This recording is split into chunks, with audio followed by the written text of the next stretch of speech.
I could feel his eyes on me from across the kitchen, lingering longer than they should. The way he leaned against the counter, watching me stir the sauce, his gaze tracing the curve of my waist where my dress clung. "Need any help?" Ben asked, his voice lower than usual.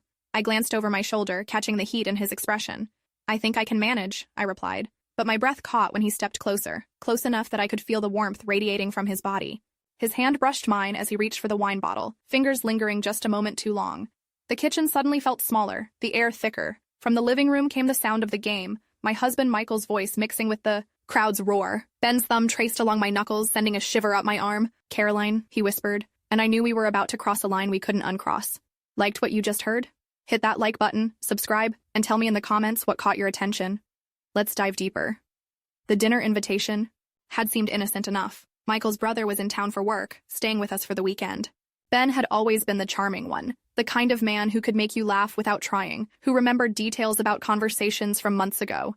But tonight felt different. Maybe it was the way he'd hugged me hello, his hands lingering, at my waist a fraction longer than usual, or how he'd complimented my dress, his eyes sweeping over me with an appreciation that made my skin warm. "Smells incredible in here," Ben said, moving to stand beside me at the stove. His shoulder brushed against mine as he peered into the pan, and I caught his scent, something clean and masculine that made my pulse quicken. "Just pasta," I said, trying to keep my voice steady. "Nothing fancy." "Everything you do is special." His voice was soft, almost intimate, and when I looked up, his dark eyes were fixed on my face. There was something there, something that made my breath hitch and my hands tremble slightly as I stirred the sauce. Michael's laughter drifted from the living room where he was watching the game with his usual intensity. The sound should have grounded me, reminded me of boundaries, of vows, of the life we'd built together. Instead, it only heightened the forbidden thrill of Ben's proximity. "Wine?" Ben asked, already reaching for the bottle we'd opened earlier. His fingers brushed mine as he handed me the glass, and this time I was certain it wasn't accidental.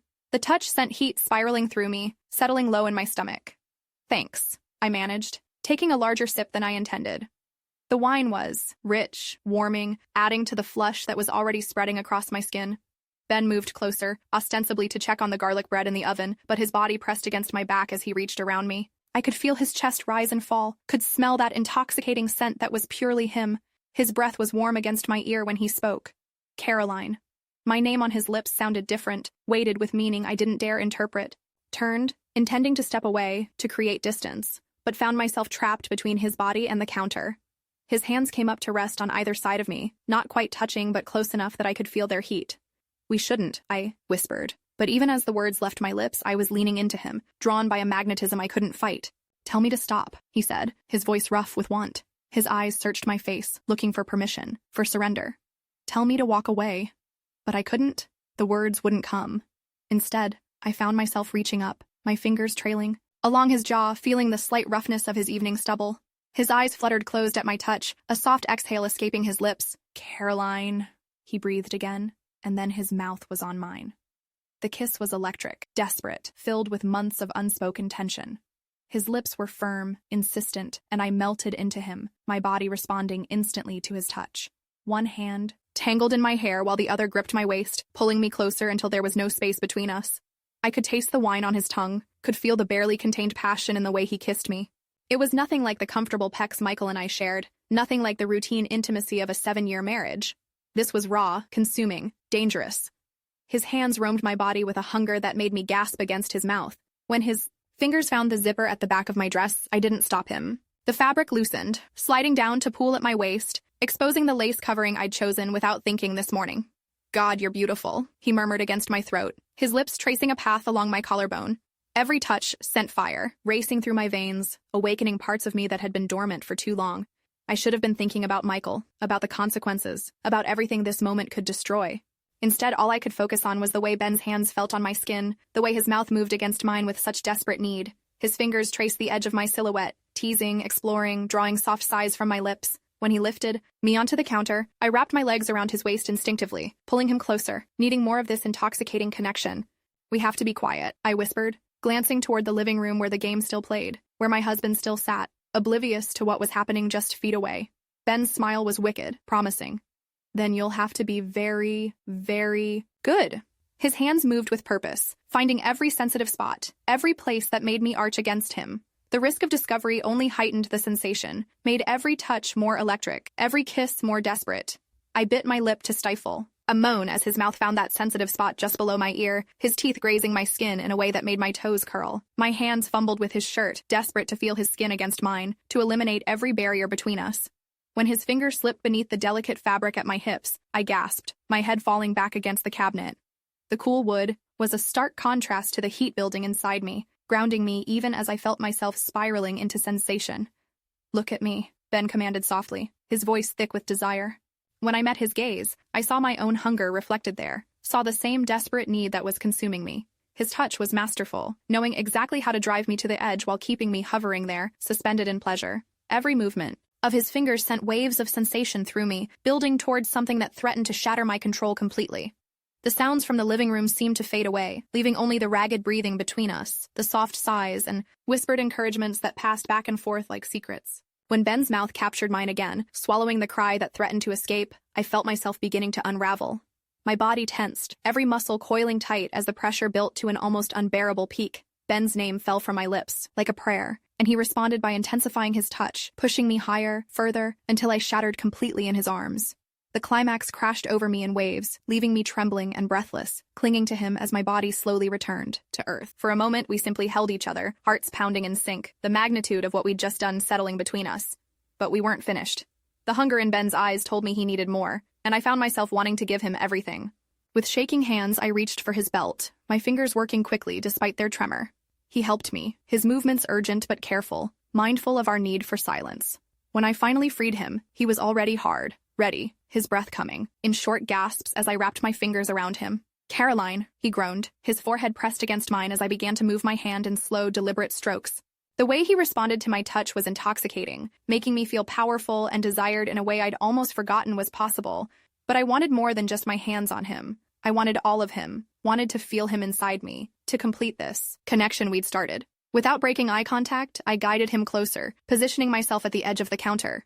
"Are you sure?" he asked, his voice strained with the effort of holding back.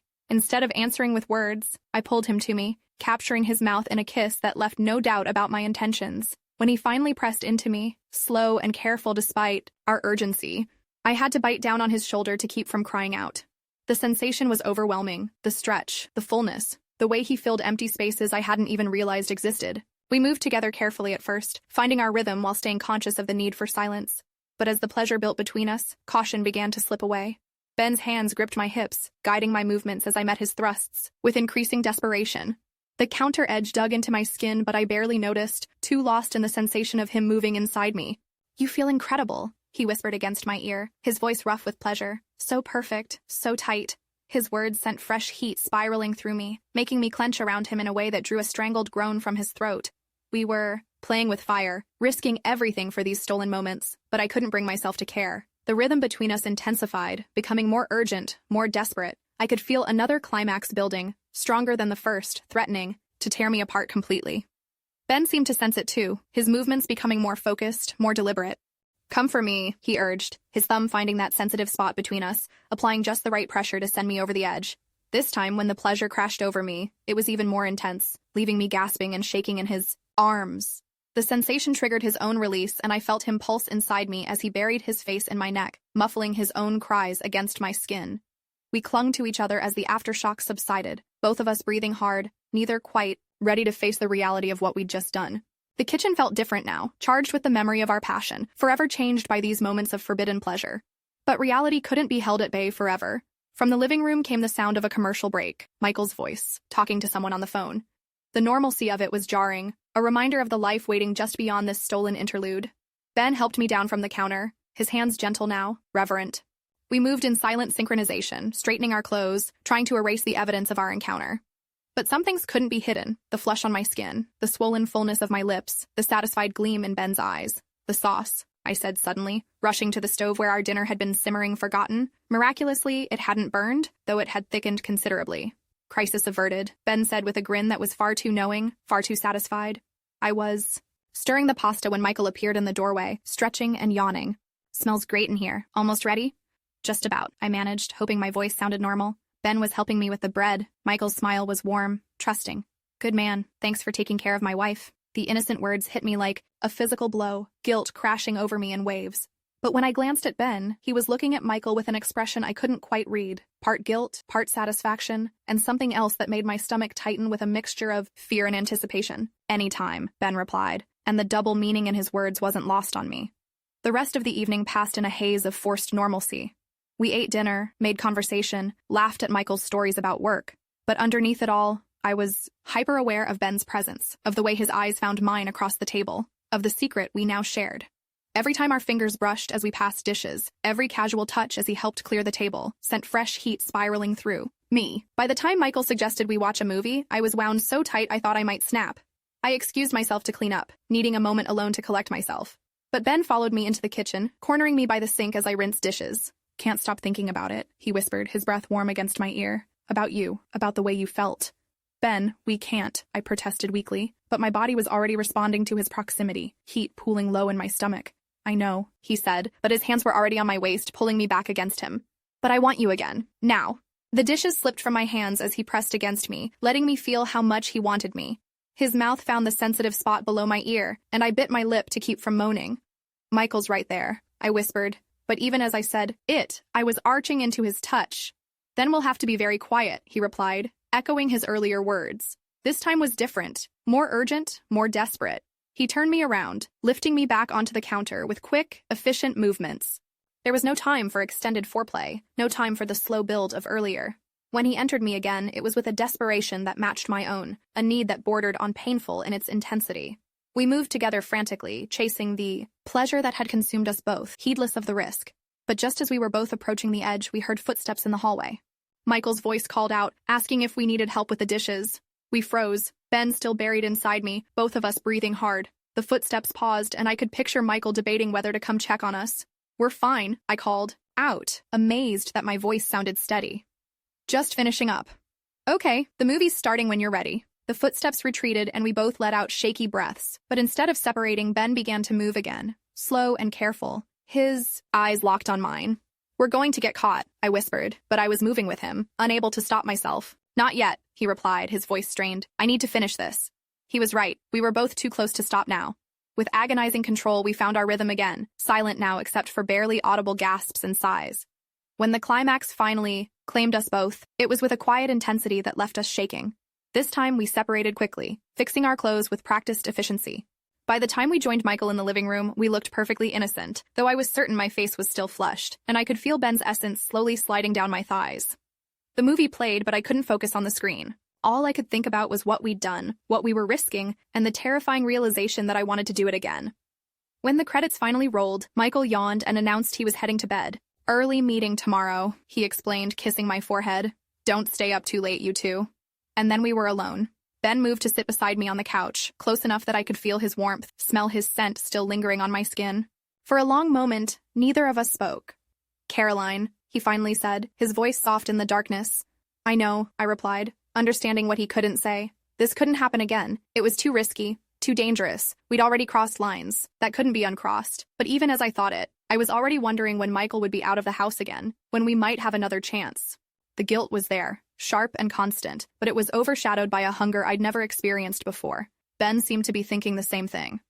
"Tomorrow," he said quietly. "Michael mentioned he has that conference call at 9. I should have said no. Should have ended this before it destroyed everything I'd built. Instead, I found myself nodding, already anticipating the feel of his hands on my body again. "Tomorrow," I agreed, sealing our fate with a single word. That night, I lay in bed beside my sleeping husband, Ben's touch still burning on my skin, his taste still lingering on my lips. Michael reached for me in his sleep, his arm draping across my waist in a gesture of unconscious possession. But all I could think about was the man, sleeping in the guest room down the hall, and the promises we'd made in the darkness. I'd crossed a line I could never uncross, and the terrifying truth was that I didn't want to go back. Morning came too soon, and not soon enough. Michael left for his conference call right on schedule, kissing me goodbye with the same casual affection he always showed. But this time his trust felt like a weight on my chest, making it hard to breathe. Ben found me in the kitchen again, drawn by some invisible force to the scene of our crimes. This time there was no pretense, no gradual build-up. The moment the door closed behind Michael, Ben's hands were on me, his mouth crushing mine with desperate hunger. We made love against the kitchen counter again, then on the dining room table, then finally in the guest room where he'd spent the night thinking about me. Each time was different, sometimes slow and tender, sometimes fast and desperate, but always with an intensity that left us both shaken. When Michael returned from his call, we were sitting at opposite ends of the living room, looking perfectly innocent. But the air between us still crackled with electricity, and I could see the knowledge in Ben's eyes that this was far from over. That afternoon, Ben packed his bags and prepared to leave. Michael was in the shower, giving us a few precious moments, alone. "When will I see you again?" I asked, hating how desperate I sounded. "Soon," he promised, pulling me close for one last kiss. "I'll find a way," and I knew he would. Just like I knew that despite the guilt, despite the risks, I'd be waiting for him. As his car pulled out of the driveway, I waved goodbye like the dutiful sister-in-law I was supposed to be. But inside, I was already counting the days until I'd feel his hands on me again, until I could lose myself in the forbidden pleasure he offered. Michael came up behind me, wrapping his arms around my waist. "Nice having Ben here, wasn't it?" he said, pressing a kiss to my temple. "We should have him stay more often." "Yes," I agreed, my voice steady despite the chaos in my heart. "We should. Some secrets are too dangerous to keep, but too intoxicating to confess. If you were in my position, caught between loyalty and desire, what would you choose? Would you confess and risk everything, or would you guard the secret and wait for the next stolen moment? Tell me in the comments. I'm dying to know your thoughts. And if this story left you wanting more, hit that like button, subscribe, and turn on notifications. Because things are about to get even more complicated. Trust me, you won't want to miss what happens next.